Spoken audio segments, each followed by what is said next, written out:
গতকাল রাত্রে আমি ছোট ভাইকে বলতেছি যে গ্লাসটা ধুয়ে দে, দেখেন কি বলে ও। 50 টাকার কর্মী তুই? হ্যাঁ, 50 টাকার কর্মী। যাই হোক, তারপরে অনেক চেষ্টার পরও ধুয়ে তো দিলই না। এরপর আমি একটু রেগে গিয়ে বা দুষ্টামি করে একটা ছোট্ট একটা থাপড় লাগা দিলাম। গতকাল ঠিকই টাকা দিয়ে পারিনি, কিন্তু আজকে ওকে দিয়ে ঠিকই আমি একদম ফ্রিতে দোকানদারি করে নিলাম। এরপর বাসার দিকে যাচ্ছি, যেহেতু আজকে শুক্রবারে এখন আমি রেডি হব, নামাজ পড়বো।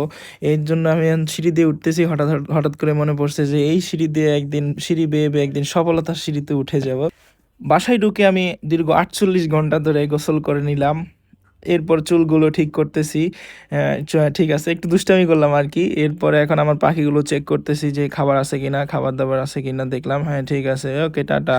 এরপর আমি আমার ছোট বোনের থেকে একটু আলুর ভর্তা খাচ্ছি, ও আলুর ভর্তা বানাচ্ছে। আমি বললাম যে ধুর, মজা হয়নি, কি বানাইছিস। এরপর এটা আর কি, যেটা সব ছোট ভাই বোনরাই বড় ভাইদেরকে এটা দেয় আর কি।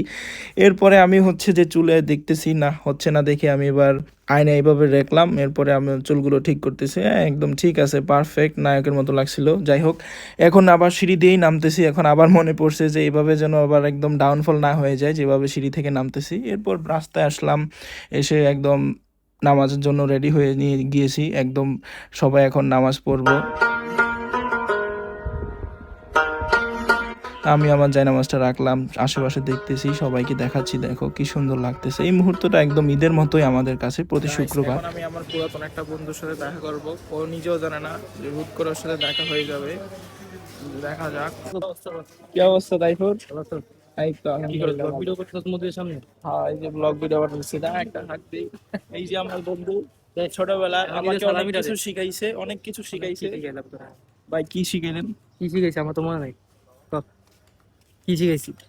কিভাবে রাস্তাঘাটে হাঁটতে হয়, চলতে হয়, এসব শিখেছি। এরপর বন্ধু বলল দৌড়ো, এইসব এক্সপোজ করিস না। এরপর একটা হাসি দিয়ে বিদায় নিয়ে নিলাম। এরপর আমিও আজকের ব্লগে বিদায় নিয়ে নিচ্ছি। যাই হোক, আল্লাহ হাফেজ।